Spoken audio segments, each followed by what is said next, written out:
तर व्हीएसआर कंपनीवर कारवाई का नाही असं रोहित पवारांनी म्हटलं। एवढा मोठा अपघात होऊनही कारवाई का नाही? मुंबईतील अपघात रिपोर्ट दाबला गेला।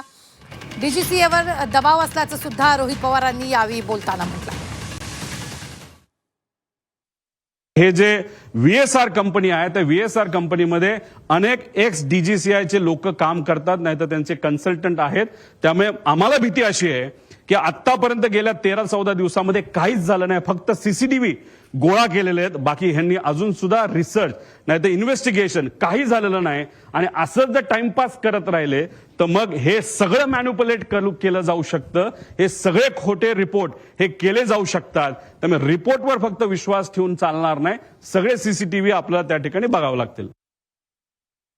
51,000 फीटला उडणारं विमान आहे आणि ह्याचं चेकअप तर करावाच लागतो। हे डीजीसीएली सुद्धा सांगितलेलं आहे। जगातल्या प्रत्येक देशामध्ये हे आपल्याला तिथं फॉलो करावं लागतं।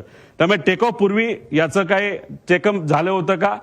चेक करणारे कर्मचाऱ्यांना आता आपल्याला पकडावं लागणार आहे, बोलावं लागणार आहे, चर्चा करावी लागणार। ते आम्ही करू शकत नाही, पण जी कुठली एजन्सी आता सरकारने दिलेली आहे त्या एजन्सीला तिथं असणारे जे कोणी चेक करणारे कर्मचारी आहेत त्यांच्याशी तिथं आपल्याला बोलावं लागेल।